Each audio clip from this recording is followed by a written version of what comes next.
Você está ouvindo o Honey Newscast, o maior podcast de Brasília, com a apresentação de Raniel Linhares e convidados que dão vida às grandes ideias da capital do Brasil. Segundo dados da OMS, 45% da população brasileira tem ansiedade, 19% tem depressão. Em setembro nós comemoramos o Setembro Amarelo, que é um mês para dar visibilidade a esse segmento da saúde. Por isso, eu trago aqui uma estudiosa, doutora Raquel Araújo. Eu vou passar para vocês as qualificações dela. Psicóloga e especialista em terapias cognitivas comportamentais, TCC, neuropsicologia clínica, análise de comportamento aplicado, MBA em Value Investing, doutoranda em psicologia com foco em neurociências. Eu vou falar um pouquinho da atuação dela. Chefe do setor de neuropsicologia da Clínica de Neurologia e Psiquiatria de Águas Claras, atendimentos em psicoterapia e mentoria de produtividade, criadora do Método Prisma, que ela vai detalhar para a gente ao longo da entrevista, e também colunista do nosso site, o Honey Newscast, Honey News TV, com o método Neuroprisma. Doutora Raquel, seja bem-vinda, muito obrigado por ter aceito o convite. Nós começamos aqui o nosso programa com um quadro que chama Quem é Você na Fila do Pão? Arthur, por favor, vai aparecer uma fotinha sua aqui. E eu quero que você se apresente para a nossa audiência. Nós vamos estar no YouTube e também em todas as plataformas de áudio. Eu queria que você se apresentasse para quem não lhe conhece.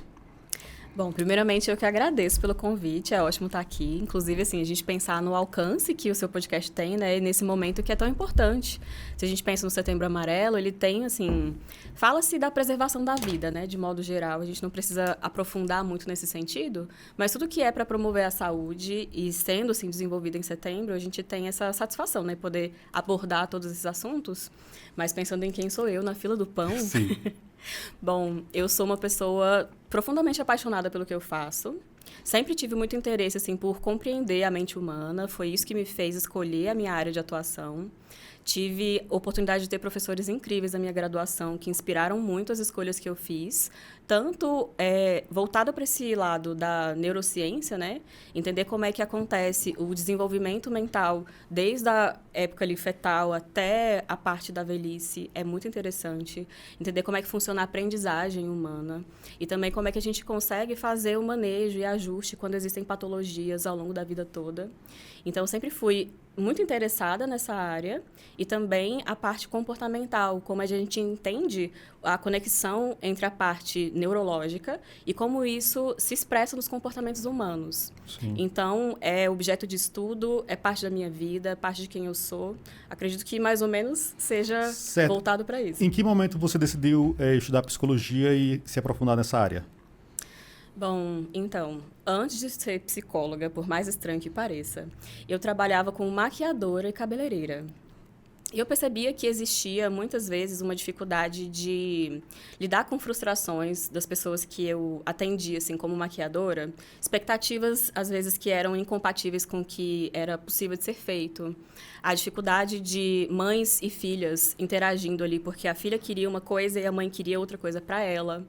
E observando que, em todos os contextos humanos, a gente sempre precisa entender o emocional, o psicológico, e como isso traz resultados para as nossas relações, foi despertando em mim, assim, desenvolvendo cada vez mais esse interesse. E aí eu decidi cursar a graduação e mudar de área na minha vida. Certo. Fala um pouquinho sobre as suas qualificações. Você tem essa MBA em Value Investing. Traduza isso aí num português bem claro para mim. Ah, tá. Deixa eu entender. Tá, é porque o que acontece? Uma das grandes áreas que impacta a vida do ser humano é a área financeira. Sim. Então, foi uma área que eu achei que era interessante de ter um domínio, de ter habilidade para conseguir dar um suporte para as pessoas na forma de organizar as finanças e como isso vai ajudar a pessoa a chegar aos objetivos dela. Então, eu fui aprender como é que a gente faz, desde a parte assim, de planejamento financeiro, no ambiente de casa, quando a gente tem casais, inclusive como é que a gente faz para ter bons investimentos e ter um retorno que ajuda a garantir ali a previsibilidade das pessoas e algo a mais longo prazo. Então, é voltado para essa área. Interessante. Quem foram suas maiores inspirações na sua trajetória profissional? Inicialmente, assim, eu sou apaixonada por um professor que me deu aula na faculdade, ele se chama Luciano. Sim. Você estudou onde? Na Católica. Sim. E o professor Luciano Espírito Santo, para mim, foi uma inspiração assim enorme. Foi meu supervisor de estágio na faculdade. E eu nunca esqueço, foi muito engraçado. Quando a gente estava encerrando o estágio, aí ele foi dar a nota de cada um separado. Ele estava lá na salinha dele, aí ele foi chamando um por um. Aí quando ele chegou para me dar a minha nota, quer dizer, quando eu cheguei para receber a minha nota, eu fui a última. Aí ele só me entregou o relatório e falou assim: esperava mais de você. Aí eu, tá, obrigada. Aí eu olhei, assim, a minha nota era maior. Não tô querendo me gabar de ter tido uma boa nota. Mas ele foi uma pessoa que me inspirou a produzir o máximo que eu pude, sabe? Sim. Então, dentro da graduação, esse professor, para mim, foi, assim, um marco. E já nas minhas pós-graduações, eu tive a oportunidade de ter aula com um professor de Gestalt, que é o Jorge Ponciano, que é uma referência muito grande nessa área. Foi a primeira especialização que eu fiz, mas ela não conta como sendo uma especialização mesmo, porque era só um curso de extensão. Sim. Foi uma referência assim, incrível para mim também. Uma pessoa que me ensinou não só na área da psicologia, mas para a vida também, sabe? Sim. Hoje ele é um idoso de mais de 90 anos e ele faz todos os dias a caminhada dele das 7 horas da manhã. Ele faz toda a rotina de atividades que ele entende que ele precisa fazer. Ele dá aula até hoje. E ele falava sempre assim, que a gente deve aprender a não negociar consigo mesmo. Se você se comprometeu a fazer, faça. Porque se você negocia com você, você deixa de ter força na sua palavra. Então, você passa a duvidar do que você está se propondo. E ele era uma pessoa assim que ele mostrava que ele vivia isso. Era muito legal. Certo. Falando sobre pesquisa, sobre estudo, você desenvolveu um método Prisma. Explique para a gente como você chegou nesse método e explique para a gente basicamente como é no que consiste o método Prisma. Certo. Quando você pensa em prisma, o que vem na sua cabeça? Um campo de visão, uma perspectiva? Ótimo.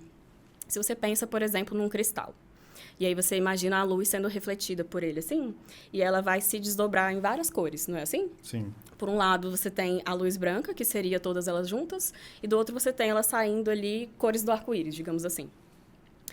Imaginando essa imagem, a gente pode entender que um método Prisma seria mais ou menos assim.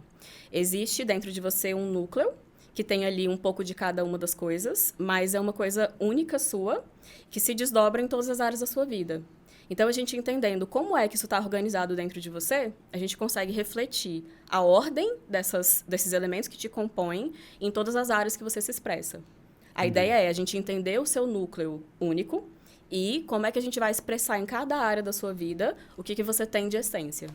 Certo, interessante. A gente vai aprofundar um pouquinho sobre o método Prisma. A gente vai entrar num bloco agora para falar um pouquinho sobre sua carreira. Você é líder do setor de neuropsicologia de uma grande clínica em Águas Claras. Como é o seu trabalho nessa clínica? É das atividades mais gratificantes que eu já tive a oportunidade de desenvolver. Por ser uma clínica grande, a gente recebe pacientes do DF inteiro. Sim. E lá tem um corpo clínico muito grande, assim, de psiquiatras e de neurologistas, de modo geral. Então, a gente recebe muitos encaminhamentos para avaliação, por isso que foi montada uma equipe, a gente trabalha em conjunto.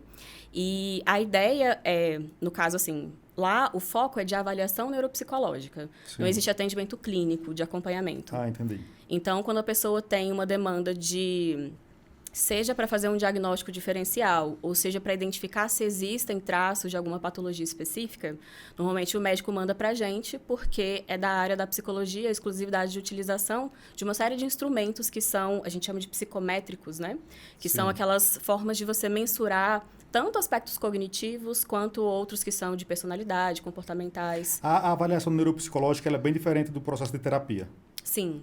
É bem diferente. Sim, Embora a gente tenha assim, um momento inicial que é para entrevista, ali a gente vai levantar todos os dados que são necessários para a gente entender a história de vida da pessoa. Então, isso tem assim, uma semelhança com a psicoterapia. Mas é até engraçado porque, como a pessoa sabe que ela não vai ficar naquele processo ali durante muito tempo, muitas vezes ela consegue ir muito mais fundo assim, no que ela está relatando e se abrir muito mais nesse momento, porque ela sabe que é essencial para o processo de diagnóstico dela, e que ela não vai ter meses ou anos para ficar conversando e expondo cada coisa aos pouquinhos. Sim. Então, a gente faz um levantamento para entender, desde o início da vida até o ponto que a pessoa está, o que está levando ela para aquele momento. Claro que, assim, é um recorte, né? Mas a partir disso a gente vai aplicar uma série de testes depois e vai complementando as informações conforme é necessário, para a gente poder fazer uma análise com o que a gente tem de critérios diagnósticos para poder orientar os médicos, os neurologistas, para eles conseguirem identificar melhor o que está acontecendo com a pessoa. Certo. Quais são os tipos de transtornos que você mais identifica nessa clínica especificamente? E não só nessa clínica. O que a gente mais tem hoje, assim, de necessidade de avaliação são as suspeitas de transtornos do neurodesenvolvimento, que a gente chama, né? Sim. Que é o TDAH, é o transtorno do espectro autista.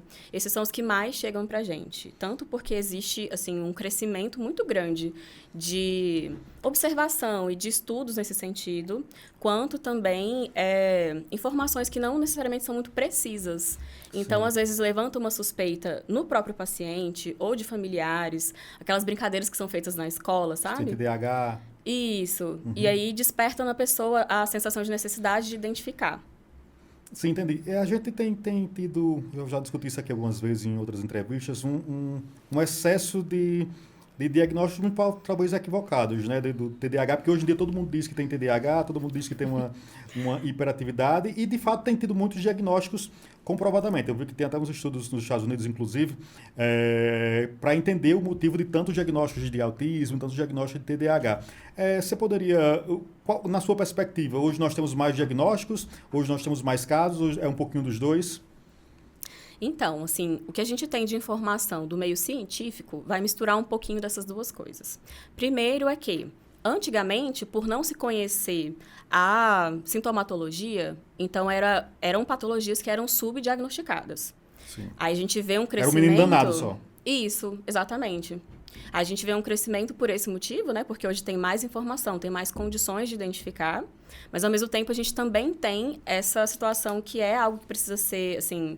revisto com muito cuidado, né? De diagnósticos que sejam feitos da forma correta, com sim, todos os procedimentos necessários, o que se cabe exame, serem feitos os exames, passar pelas etapas com bons profissionais faz muita diferença. Certo. A avaliação neuropsicológica, especificamente, ela é esse é um exame, mas ele é um exame que não existe nada específico tem algo específico para diagnosticar, eu digo específico no sentido de algum equipamento, por exemplo, um raio-x, uma tomografia, que consiga identificar essa patologia, ou é através do exame desse corpo a corpo que você consegue identificar? Você fala no sentido, assim, voltado para o TDAH, especificamente? TDAH, o autismo, alguma coisa, essas neurodivergências que a gente tem bastante hoje. Não existe exame que detecte nenhuma dessas patologias. Sim. O que a gente tem, no caso, tanto para uma patologia quanto a outra, né? Nesse exemplo dos transtornos do neurodesenvolvimento. A gente tem marcadores que podem ser genéticos, uma vez que a gente tem um histórico, principalmente assim, se for amplo, né, na família, mas também existem, essas testagens, elas são de avaliação clínica. Então, a gente vai observar, a gente vai levar muito em consideração o relato, e principalmente considerando que é um transtorno do neurodesenvolvimento, o que isso significa? É algo que vem com o sujeito desde a sua formação. Sim. Então, não é algo que acontece ao longo da vida. Uma pessoa não adquire TDAH. Certo, me tira uma dúvida. Não acontece ao longo da vida, mas isso pode piorar ao longo da vida? Pode.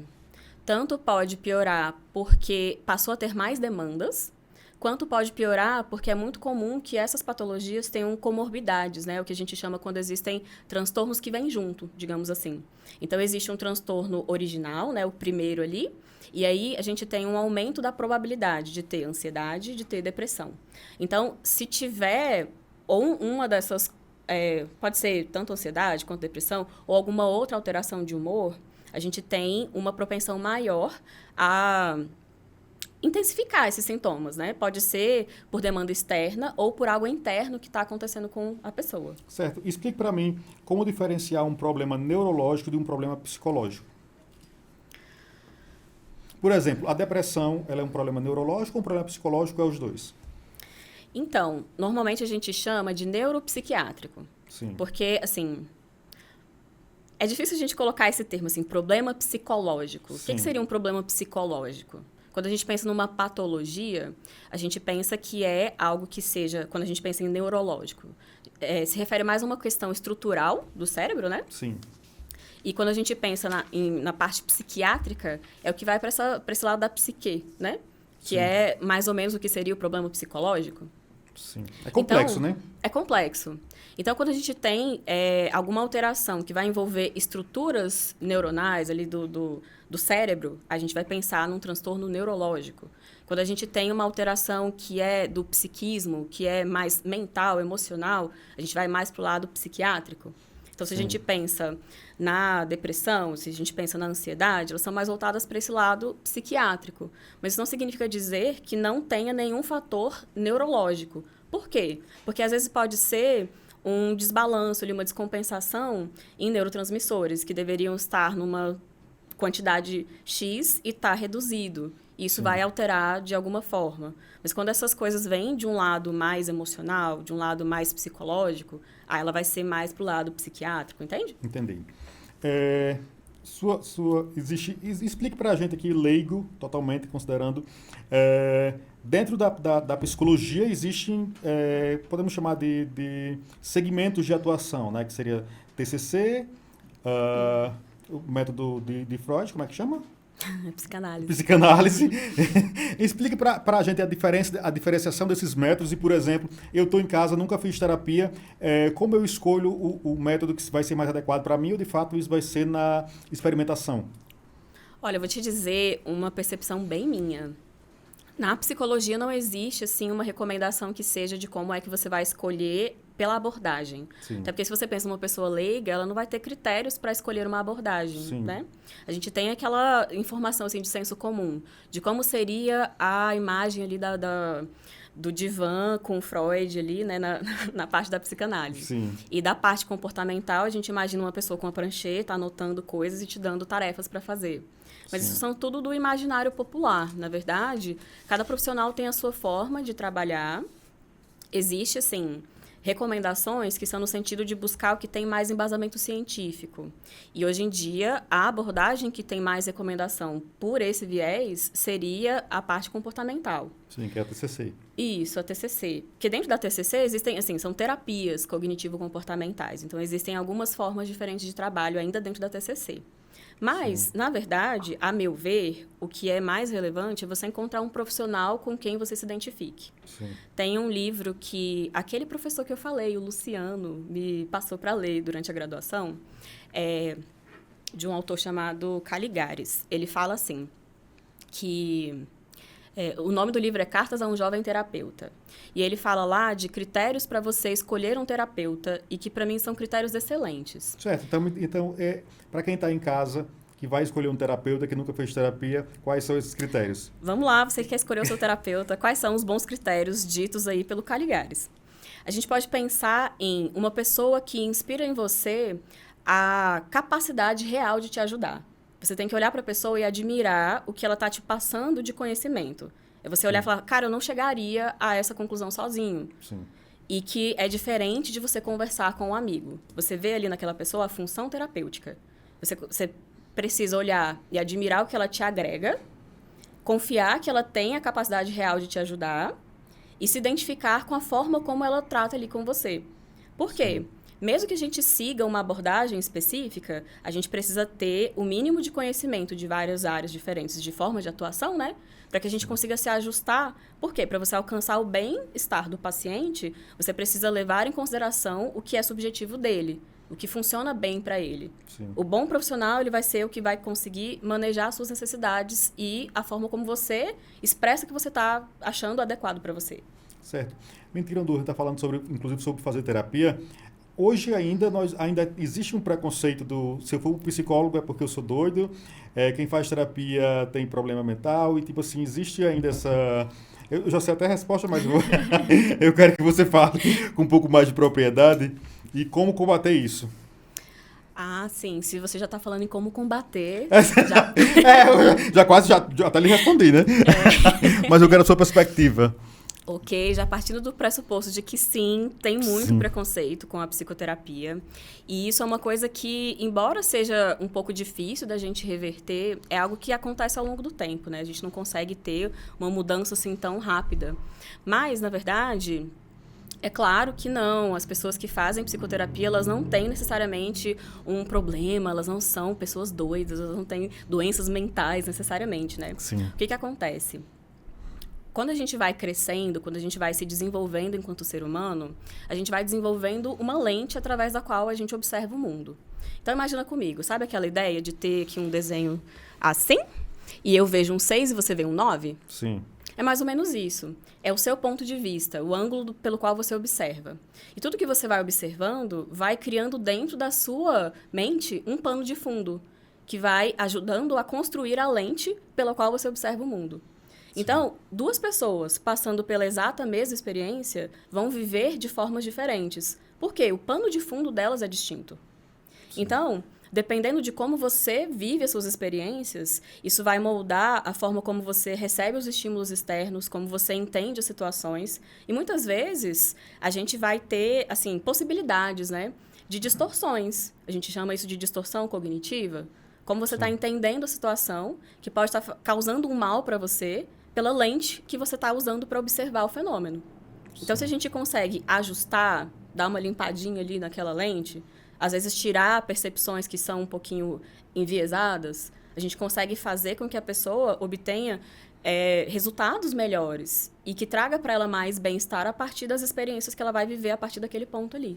Perfeito. A gente vai para um outro quadro agora, que chama Verdade ou Mentira, Arthur? Eu vou fazer um comentário e você vai me responder rapidamente se é verdade ou mentira. Isso pode dar uma breve explicação. Essa é verdade ou mentira pra mim? Não, você vai... é pra você mesmo. Bora lá. TDAH é apenas falta de foco? Não, de forma alguma. TDAH não é apenas falta de foco. Principalmente porque se a gente for pensar no que é de verdade, TDAH é transtorno do déficit de atenção e hiperatividade / impulsividade. Então, só no nome a gente já tem várias coisas que não se tratam de falta de foco, né? Sim. A gente tem do lado da desatenção, assim, um rol de umas 12 características possíveis que a pessoa precisa apresentar ali, pelo menos 6, para dizer que ela tem a questão de desatenção. E a gente tem do lado da hiperatividade mais uns 12, que se você tiver uns 6 deles ali, você vai ter hiperatividade. Você pode, inclusive, não ter falta de foco. Entendi. Então no caso, até fazendo uma interrupção aqui do nosso quadro. Dentro do TDAH, eu vou ter essas gramações, assim, então, níveis, digamos assim, do TDAH, por exemplo? Sim.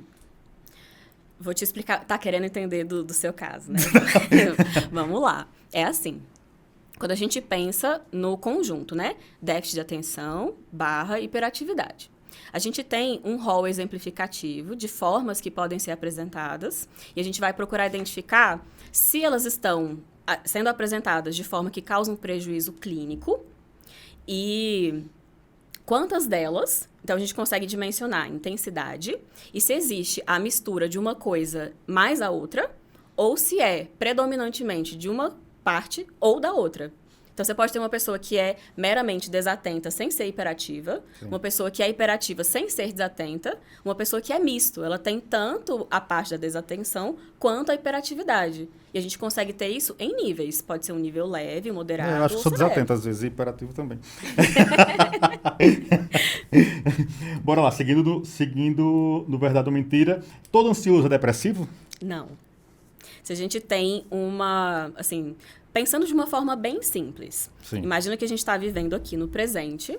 Quando você pensa na depressão, é como se fosse um deslocamento para o passado. Então, é o pensamento ruminatório, é o arrependimento por não ter feito ou por ter feito. E a ansiedade, ela está muito mais voltada para o deslocamento para o futuro. Então, é como você vai fazer, como você vai alcançar, como você vai conseguir, o que você pode fazer para... Entendi. São deslocamentos para polos quase inversos, né? São quase inversos. Sim. Isso não significa que você não pode estar deslocado para os dois lados. Entendi. Complexo isso. Ainda bem que eu trouxe você aqui, Raquel. A terapia só funciona para quem acredita nela. Olha, eu vou te falar que essa é o quê? É quase verdade ou é quase mentira? É o quê? É uma questão complexa, porque o que acontece? Não é que seja uma verdade. Isso é uma mentira. A psicoterapia vai funcionar para qualquer pessoa. Ela não precisa acreditar na psicoterapia, mas ela precisa querer fazer a psicoterapia. Porque se ela não estiver disposta e aberta às experiências que ela vai ter, às análises, às reflexões que ela vai ter a partir da psicoterapia, aí tende a ser um caminho inócuo, sabe? Sim. É o famoso quando não quer, dois não briga, quando você É pessoa... tipo isso. Uhum. A internet aumentou os casos de ansiedade, verdade ou mentira? Desculpa, não entendi. Eu falei bem rápido agora. Será que foi uma hiperatividade? A internet aumentou os casos de ansiedade? Verdade. Verdade, né? A gente tem, se a gente for pensar na sua vida sem internet versus a sua vida com internet. Eu não lembro, eu nasci agora, acho que foi 2005. Você é muito novo para pensar nisso, né? Já tinha, a internet já era bem forte. Tá bom, então vamos pensar na sua mãe. Considerando a realidade da minha mãe, fale. Sua mãe que teve essa oportunidade de viver com e sem internet. Exato, ela tem esse viés. Então, se a gente pensa ali no recorte que ela tinha, a amostra de pessoas com quem ela convivia, que ela tinha contato e com quem ela podia se comparar, era uma. Hoje você consegue ver pessoas que estão do outro lado do mundo, vivendo experiências totalmente diferentes da sua. E isso pode trazer para você desconfortos, desejos, ânsias ou desgostos que antes você não tinha como nem perceber. Porque você não tinha acesso a essa realidade. Sim. Então, a internet, ela traz não só essa possibilidade de saber de muitas outras coisas que não fazem parte da sua vida, como também o excesso de informação. Então, o excesso de informação acelera muito o pensamento. Te dá essa oportunidade, né? Não que seja uma coisa necessariamente que aconteça. Sim. Mas o fato de você ter muito acesso a muitas coisas o tempo todo, deixa você mais propenso a desenvolver ansiedade. Certo. Inteligência emocional é mais importante que o QI? Tá. O que seria inteligência emocional? Vamos lá. São muitas perguntas, viu? Não consigo dizer. Vai ser 3 horas hoje. Ah, que ótimo. Ainda bem que temos repertório. Não vou te dizer que seja nem verdade, nem mentira. Sim. A gente tem, pensando no que é inteligência, a gente tem 7 campos de inteligência que são os principais. E o QI é uma forma de mensurar a inteligência. Inteligência emocional é de outra natureza. A gente não consegue criar um embate entre as duas. Recentemente eu até vi o Whindersson Nunes falando sobre essa questão do que ele tem o QI muito alto e que isso pode ter causado alguns dos problemas que ele veio a ter, como depressão, por exemplo. Qual a ligação disso? Ou ele falou uma besteira? O Whindersson, ouça. Eu adoraria que o Whindersson me ouvisse nesse momento. Vou te falar que esse é claro que é ótimo que as pessoas falem da experiência pessoal delas, até porque isso possibilita que outras pessoas se identifiquem e possam investigar acerca de si mesmas. Sim. Mas a gente utilizar essas referências para entender como funciona uma questão que é científica, que é teórica, nunca é interessante. Sim. Porque é um recorte muito pessoal de cada um. Então, eu não sei como foi avaliado o QI do Whindersson Nunes, eu não sei... Mas a minha dúvida é, necessariamente vai ter uma ligação entre ter o QI mais alto e ter depressão e alguma neurodivergência? Não, né? De forma alguma. A gente tem, E é isso, cada pessoa é muito única, cada cérebro é muito único. Por isso a importância do diagnóstico personalizado, né? Exato. A gente pode ver tendências maiores, mas isso não significa nunca que você vai estabelecer uma relação direta dessa forma. A pessoa que tem um QI muito elevado, ela pode ser uma pessoa mais suscetível a alguns problemas por ela ser mais sensível a determinados estímulos. Então, é muito comum que você veja pessoas superdotadas que têm hipersensibilidade sensorial. Ela vai se incomodar com o toque, ela vai se incomodar com a iluminação, ela vai se incomodar com outros cheiros e questões sensoriais, Sim. Porque ela é muito sensível. Isso tem uma relação com quem está no espectro autista, por exemplo? Não necessariamente. Porque eu já vi muitos casos de autistas tipo que tem essa sensibilidade excessiva, ao mesmo tempo que tem uma capacidade de ler um livro e decorar absolutamente tudo, onde está cada palavra, tipo assim, um nível de uma memória, digamos assim, um pouco mais apurada. Não tem ligação. Não é uma ligação que tem a ver com o nível de QI Sim. E essa sensibilidade. É porque dentro das características do transtorno do espectro autista, a gente tem ali dentro de É porque são 2 campos distintos de alterações. Sim. Um desses campos são o que a gente chama de comportamentos restritos e repetitivos. Aí ali a gente tem algumas formas de expressão. E dentro deles, a gente tem alterações que são sensoriais, que pode ser tanto uma hipersensibilidade como uma hipossensibilidade. Aquela Sim. pessoa que não tem muita percepção de dor, essa é uma hipossensibilidade. Aí, no outro extremo, a pessoa que não consegue ser tocada, que ela se incomoda. É uma hipersensibilidade. Isso é um traço característico do transtorno do espectro autista, que nada tem a ver com QI. Sim. Tanto que você pode ter uma pessoa no espectro autista com QI muito elevado, ela pode ser, inclusive, ser superdotada. Aí tende a ser assim, dentro do espectro, né? Espectro é uma faixa. Sim. Então, aí tende a ser uma pessoa que tem o transtorno num grau mais leve. Mas o mesmo transtorno, num grau mais elevado, a gente tem, mais comumente, pessoas com QI mais reduzido. Pode ter, inclusive, o transtorno do desenvolvimento intelectual ali, sabe? Então, Sim. seria, assim, a deficiência intelectual dentro do espectro autista. Bom, vamos entrar num bloco agora para falar sobre produtividade e neurodivergência. Por que a produtividade é uma dificuldade? Você primeiro, para começar a conversa, a produtividade é uma das suas áreas de atuação, né? Fala um pouquinho sobre isso. Olha, eu vou te falar que talvez seja a minha preferida. Sim. Produtividade é uma coisa que começou a entrar muito em foco, assim, né? Como se a vida produtiva fosse a mocinha que acorda 4 horas da manhã, faz o seu café da manhã, corre uma maratona, faz a aula de medicina, volta, faz o treino de bumbum dela, né? Essas coisas assim. Sim. E tudo isso, além de fazer o devocional e estar disponível às 4 da tarde para todo o resto das atividades do dia. Sim. E, na verdade, a produtividade, ela diz muito mais de você conseguir lidar com as suas necessidades e gerenciar os seus recursos para alcançar os seus objetivos. E, muitas vezes, a gente tendo essas referências externas de como deveria ser uma vida produtiva, traz, além da frustração com o que você, de fato, faz, também a falta de observação, muitas vezes, de quais são os seus recursos e como é que você pode ajustar as suas necessidades para alcançar o que você deseja. Então, assim, uma das coisas que me faz gostar muito dessa área de produtividade é que, na maioria das vezes, as pessoas que buscam ser mais produtivas, elas já são pessoas sobrecarregadas. Então, a gente encontrar melhores maneiras de ajustar a vida dela como está, para conseguir inserir mais momentos de lazer, para ela entender o que é mais relevante para ela e conseguir inserir ali de forma mais objetiva, mais focada, os principais objetivos, você vê que tanto a pessoa se desestressa, quanto ela tem mais clareza do que ela deseja, pensando a longo prazo, a médio prazo, para aí a gente definir um curto prazo. Sim. E fazer essa gestão do dia a dia. Então, a gente consegue fazer um mapa mental, a gente consegue visualizar como é que são as coisas, como é que a gente pode organizar para que elas fiquem melhores para a pessoa. É muito satisfatório.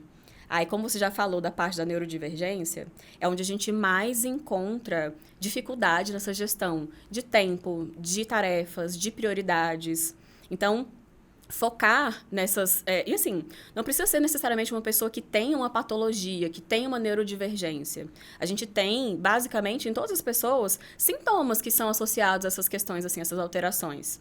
Então, a pessoa, quando ela se identifica com qualquer dessas áreas, assim, talvez eu seja um pouco da pessoa do TDAH, talvez eu tenha umas características, assim, de autismo, a gente já tem ali um bom momento, ali, um bom exemplo pra gente ajustar as coisas que estão trazendo desconforto para ela, que estão atrapalhando ela a chegar onde ela quer, sabe? Certo. Quando você fala em ajustar, por exemplo, no que diz respeito ao TDAH, isso vai ser um ajuste de organização, um ajuste de terapia ou necessariamente um ajuste com medicação? Ou depende de cada caso? Depende de cada caso. A gente precisa ver, inclusive, a intensidade do que está sendo problemático ali para a pessoa. Mas, na maioria das vezes, a gente precisa sempre do ajuste comportamental e, às vezes, do ajuste medicamentoso. Dependendo do estágio de vida da pessoa, a gente vai ter influências distintas da medicação. Você está em momentos diferentes da formação do cérebro, então a ação da medicação vai ser diferente. Mas a parte comportamental, ela sempre vai ser importante. Então, assim, para a pessoa se programar melhor com os horários, para a pessoa priorizar melhor as atividades, entender quanto tempo ela leva para fazer cada coisa. Sim, entendi. A gente tem nós estamos em Brasília, que é a terra dos concursos, né? E nós temos aí quase que uma febre de pessoas que se automedicam, digamos assim, porque conseguem comprar medicamentos que são exclusivos para o uso de TDAH, por exemplo, basicamente para estudar em concurso. E existe também pessoas que têm dificuldade e, de fato, usam essa medicação. Eu queria que você falasse um pouquinho sobre esse universo aí, que tem muito a ver com a produtividade também, principalmente, especificamente aqui em Brasília, né? Ah, sim. A gente tem, como a gente estava até falando, né? Aquela questão da internet e do excesso de informação e do excesso de velocidade com que as coisas acontecem hoje. A gente tem várias coisas que vão influenciar o nível de atenção, o nível de foco, a qualidade da memória. Não só uma questão de déficit de atenção. Então, uma coisa que acontece muito comumente, se a pessoa está se preparando para um concurso, ela já tende a ficar mais ansiosa, porque ela quer que aquilo ali seja bem sucedido ali para ela, A né? dinâmica do concurso ela é muito cruel, porque ela desde o edital, a inscrição, a prova, o resultado, a posse, tudo isso é para acabar com qualquer um. Então, esse processo por si só já é ansioso. E estudar também para concurso, estudar em linhas gerais não é uma das tarefas melhores. Então, quando você está falando em concurso, que você vai sentar lá 8 horas, 9 horas, 10 horas e estudar, não é fácil. Então, independente de você ter ou não déficit de atenção, não é uma tarefa fácil, né? Exatamente, não é fácil para ninguém. Então, assim, claro que vai ser mais difícil para as pessoas que não tinham uma rotina de estudo anteriormente, desde lá de criança, nunca criou uma rotina de estudo, e pensar naquela pressão, na concorrência, que é diferente você ter que passar de ano na escola e você ter que ser melhor do que todos os outros que estão concorrendo ali com você, né? Sim. Então, assim, de fato, isso é uma coisa que não só acontece muito, como é muito preocupante, né? Essa medicação que é feita muitas vezes de forma inadequada, pensando nesses psicoativos, assim, né? Para ter um desempenho melhor nos estudos, pensando no concurso ou pensando num vestibular que seja muito concorrido. Vou assustar as pessoas agora, infelizmente. Existem estudos que demonstram que pessoas que não precisam desse tipo de medicação e que utilizam principalmente a longo prazo têm uma propensão maior a desenvolver Alzheimer na velhice. Então, assim, existe uma falta de responsabilidade com a utilização dessa medicação. Quando a pessoa tem ali um acesso que é fora do que seria, né, o contexto correto, com um médico acompanhando. Tem essa questão, assim, que aumenta um risco, sabe? Porque vai ajudar qualquer pessoa. Vai aumentar o foco, vai auxiliar, vai facilitar. E aí parece ser aquele atalhozinho, né, para tornar a sua vida mais fácil. E aí, inclusive, a pessoa sente que ela pode ter, às vezes, ambições maiores, porque ela tem aquela forma ali de ter um suporte. E, na verdade, por um lado, pode estar auxiliando, pode estar facilitando, mas, por outro, pode trazer prejuízos. Não é à toa que os medicamentos, eles são drogas lícitas, certo? Sim. Eles têm ali o seu lado de benefício, mas eles também têm o seu lado de custo. Sim. Como identificar que a produtividade virou um problema e não uma solução?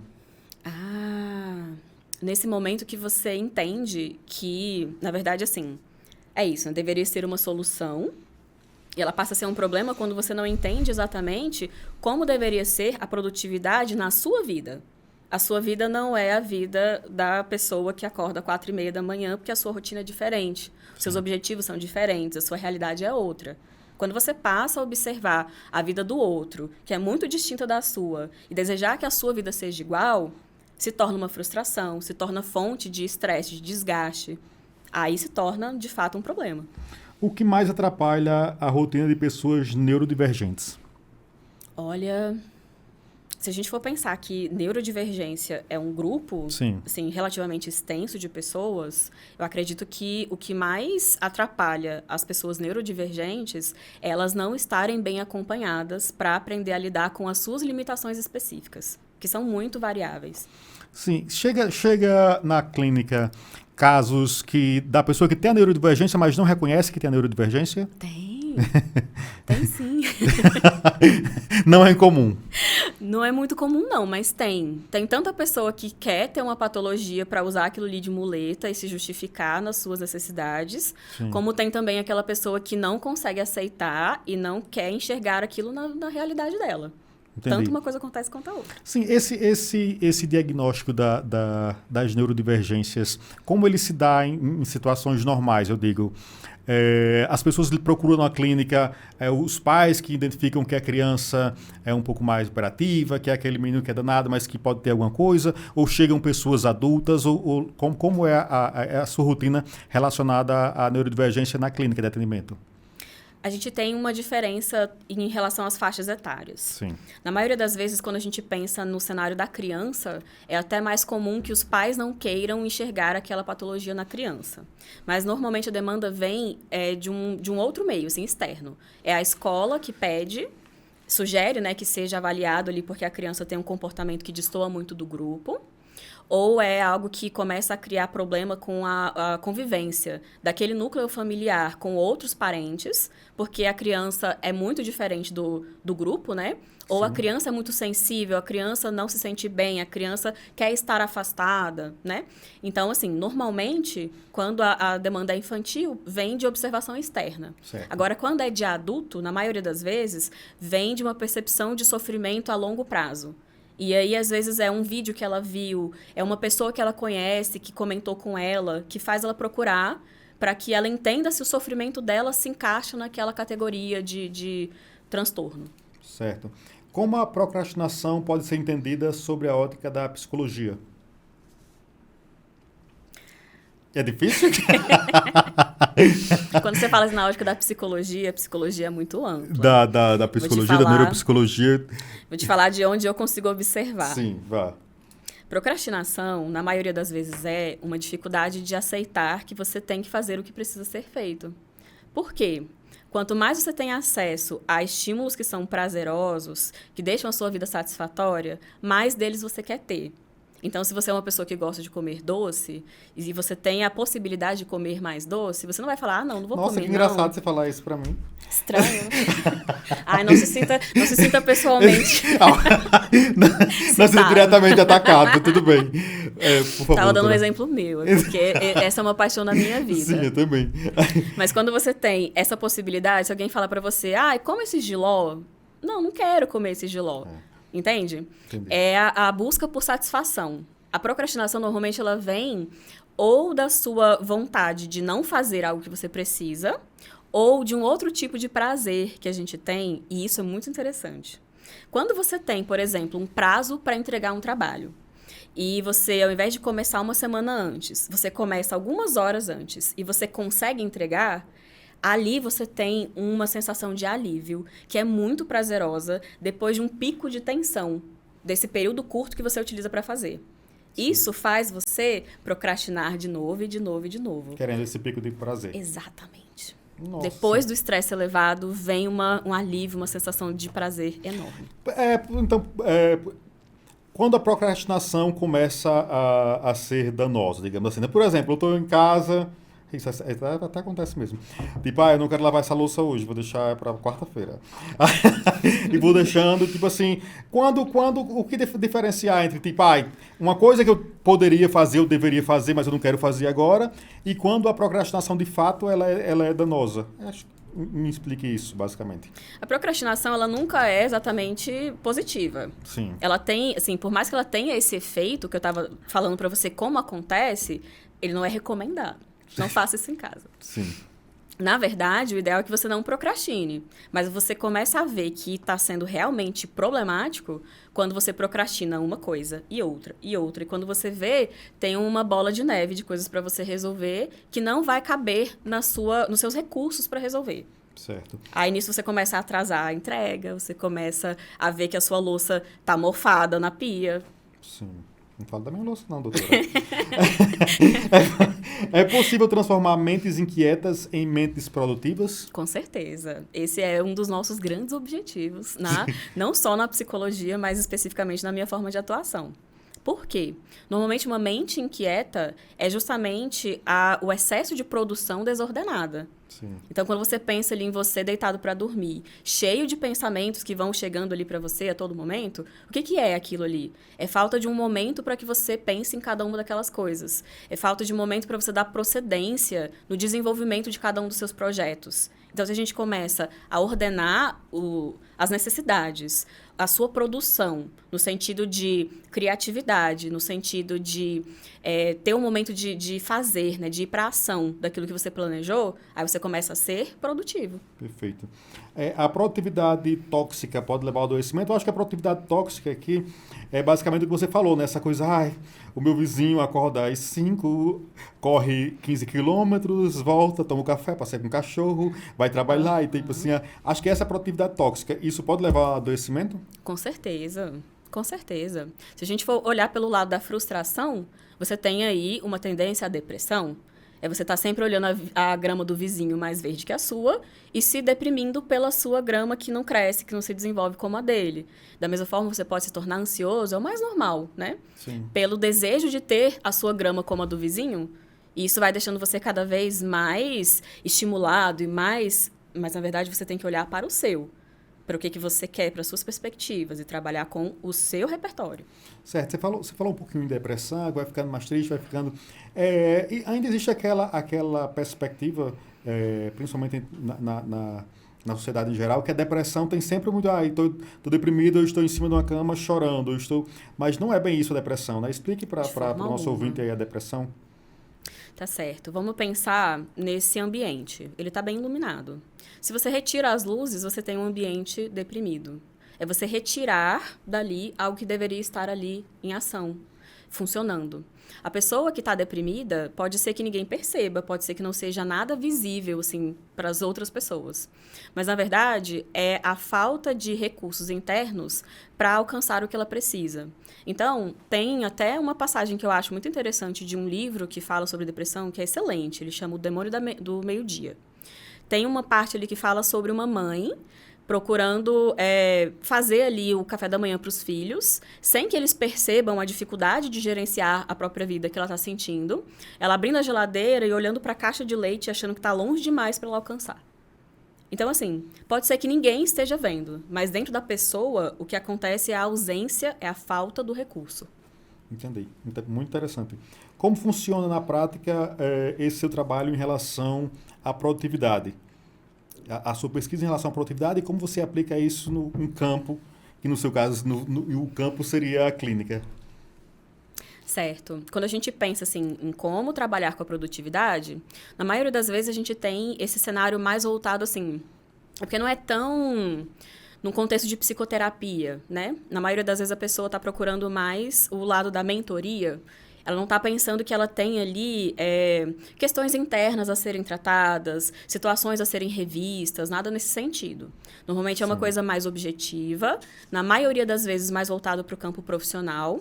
Então, a gente pega a situação atual da pessoa, o cenário que ela gostaria de estar vivendo e traça caminhos possíveis. Sim. Dentro dessas possibilidades, a gente tem uma série de ferramentas, a gente tem uma série de estratégias, mas nisso a gente também vai enfiando ali, assim, a psicoterapia, né? Porque existem crenças da pessoa que tornam ela quem ela é, existem pensamentos automáticos, existem comportamentos enraizados, e tudo isso monta o cenário como ele está, que é insatisfatório para a pessoa. E aí, entendendo como é essa configuração interna, a gente tem um papel que a gente chama de psicoeducação, que é de mostrar para a pessoa como as coisas estão, o que aquilo ali significa, para ela entender, para ela ver sentido e, a partir disso, ela conseguir produzir mudanças práticas que vão levar ela para o cenário que ela deseja. Perfeito. Vamos falar um pouquinho sobre fenômenos sociais e saúde mental. Eu comecei o programa falando sobre o grande número de pessoas ansiosas, sobre um número alto, né, quase 9% da população com depressão. Hoje, principalmente no mercado de trabalho, né, principalmente em todos os segmentos, seja na iniciativa privada, iniciativa pública, você tem um número de pessoas muito grande se afastando, inclusive, do trabalho por questões mentais. Eu vi aqui outro dia que saiu uma pesquisa no Metrópolis com relação aos policiais, existe um índice superior a 55% de policiais que pedem afastamento por questões relacionadas à saúde mental. Por que nós chegamos nesse patamar e o que pode nos tirar dele ou pelo menos melhorar esse cenário? É uma questão multifatorial, né? A gente tem, assim, pensando principalmente nesse recorte que você me traz, assim, de pessoas afastadas do trabalho, a gente tem uma falta de cuidado, né? Que seria, dentro da psicologia, voltado para a clínica do trabalho. É você procurar promover dentro do ambiente corporativo o bem-estar das pessoas. Sim. Hoje em dia, inclusive, a gente tem a implementação da NR1, né, que é você ter essa revisão e você ter os cuidados voltados para a saúde no contexto de trabalho. E você vê, assim, tanto tem essa nova... assim, incentiva essa forma de atuação agora, vai passar a ser fiscalizado, né?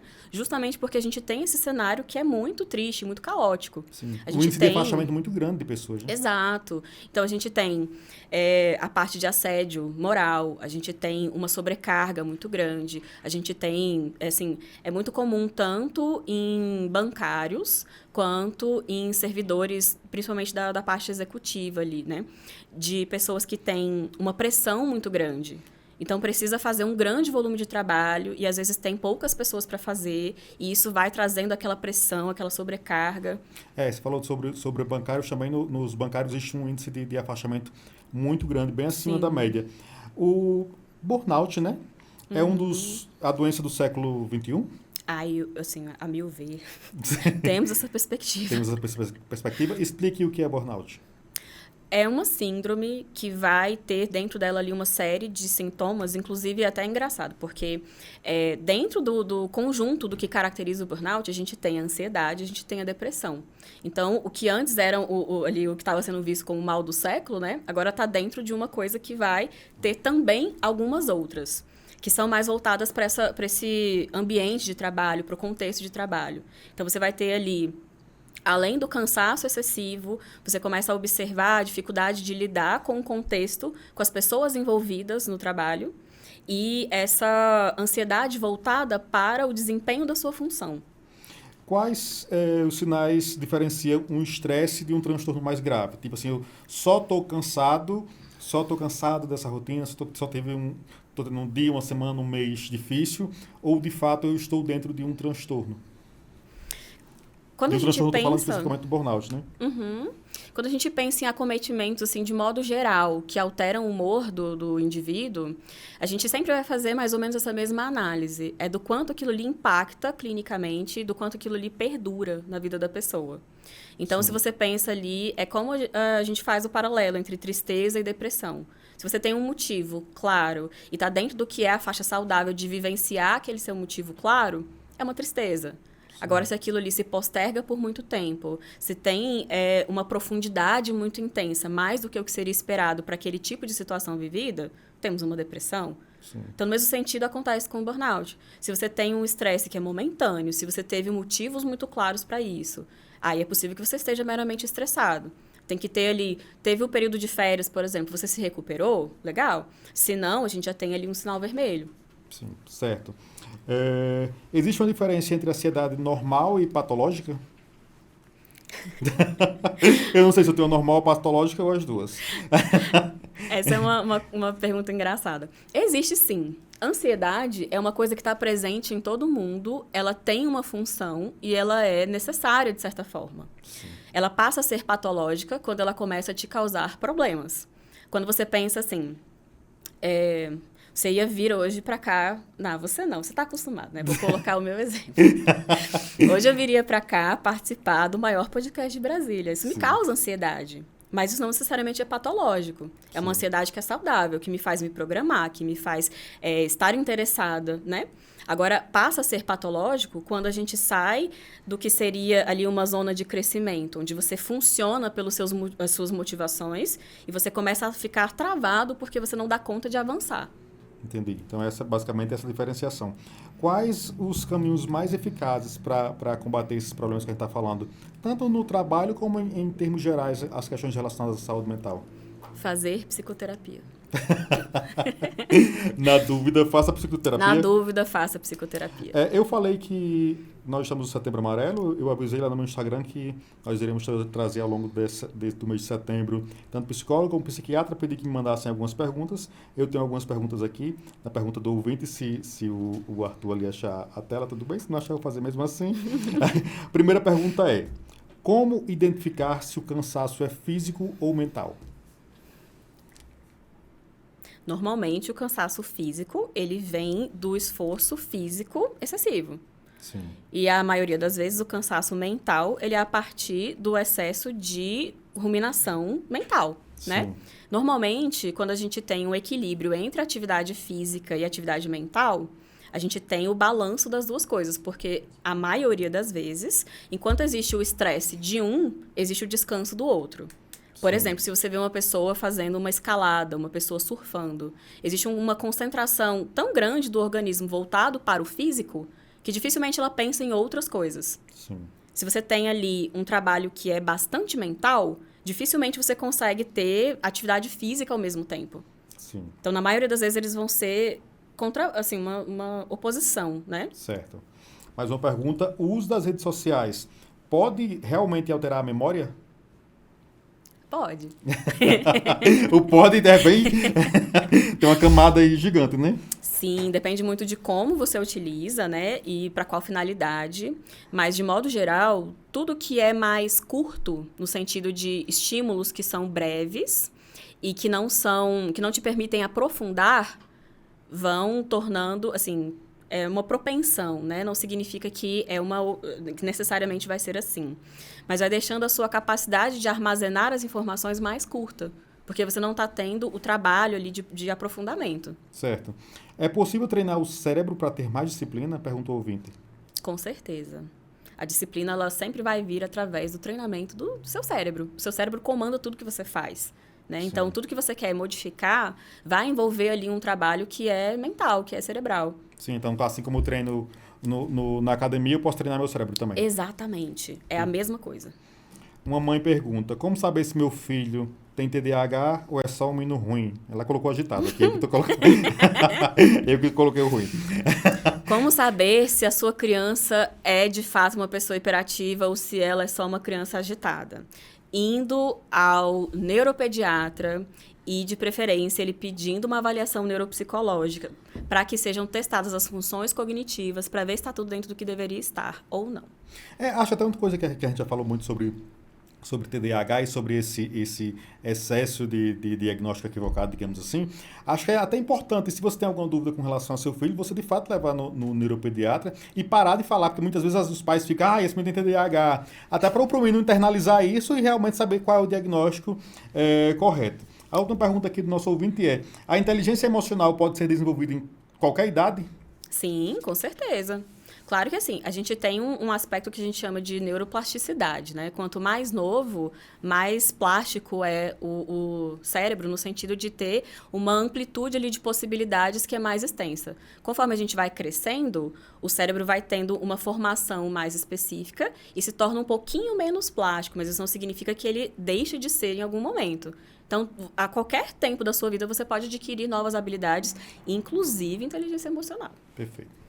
Bom, agora a gente vai por trás da imagem, tá certo? Nós estamos no ar no YouTube e também em todas as plataformas de áudio, então eu queria que você descrevesse aí para os nossos ouvintes o que significa essa imagem que você colocou aqui, qual é o significado dela para você. Primeiro diz pra mim, você gosta dessa imagem? É bonito esse verde, eu gosto. É? Essa aqui é a visão que a gente tem da janela do meu consultório. Nossa, que agradável. Que sortuda você. A gente tem aqui uma vista bem bela da parte ali do Parkway. E foi um dos motivos para eu ter me encantado por essa sala ali específica, né? Onde está sendo montado agora o meu consultório. Nossa, interessante. Você vai falar isso vai falar mais sobre isso no Venda Seu Peixe, vai falar um pouquinho sobre onde é que você atende, porque com certeza depois dessa entrevista você vai ser muito mais procurado e vai ser uma loucura lá na clínica. Arthur, agora a gente vai pro bate-bola rápido. Eu vou falar aqui, vou até foi super mais rápido, inclusive, com você, porque você é psicóloga. Ai, obrigada, eu tô mais bem acolhida agora. Primeiro, eu quero saber, doutora Raquel, um livro que marcou sua vida. Um livro que marcou minha vida? Você até falou sobre um que eu achei interessante, que eu vou até anotar também, sobre depressão. Não sei se esse marcou sua vida, né? Eu só estou lembrando aqui que você falou. Tem muitos livros que marcaram minha vida. Sim. Mas talvez um que eu acho assim, mais profundo seja um livro chamado O Profeta, do Khalil Gibran. Certo. Um hábito que é essencial para a saúde mental. Dormir bem. Uma mania que você não abre mão. Uma mania que eu não abro mão.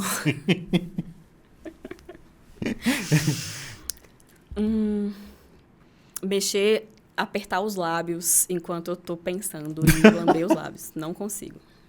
O maior mito sobre psicologia. Que é voltado para doidos. Um sonho ainda não realizado. De ter uma página no Instagram tão grande quanto a do Honey News. Você vai conseguir. Um lugar que você quer ir. Ai, Bariloche. Um lugar que você já foi. Bariloche. Hashtag viciado em Bariloche. Uma frase que te define. Uma frase que te define. Frase que me define? Sim. Se não perguntar, eu vou perguntar para a plateia. Então pode ser que... Eu acho que eu vou preferir. Uma frase que define a doutora. Glória, diga aí. Não é? Arrochada essa pergunta. Eu vou deixar até vocês pensar. Uma inspiração na área científica.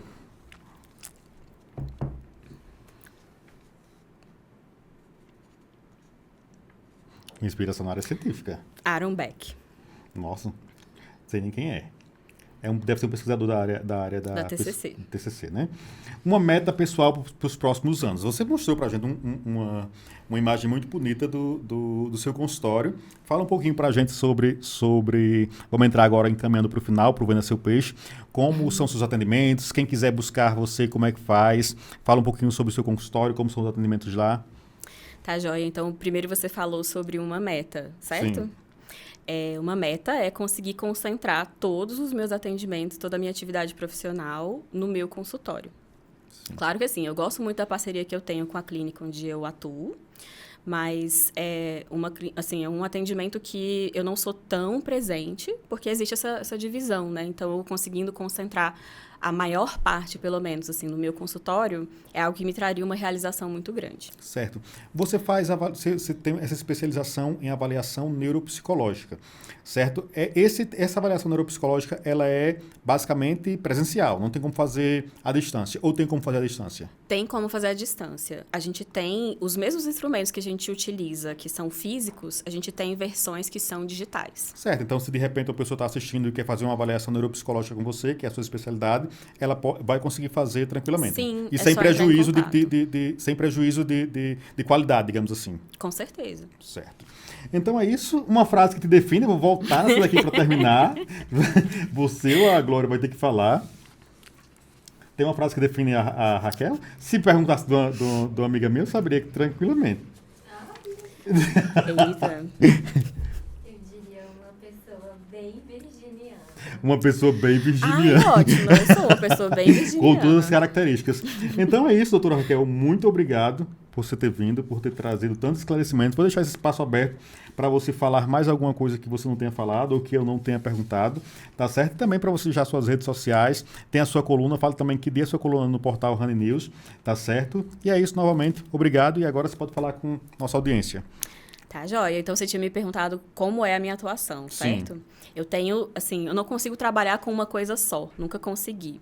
Então, eu tenho essa divisão que, para mim, é muito saudável. Eu tenho os meus pacientes clínicos, que eu acompanho, que são, assim, grandes amores, porque Sim. essa é uma das coisas que eu acho mais importantes na profissão da psicologia. A gente conseguir ser escolhido e escolher as pessoas com quem a gente trabalha.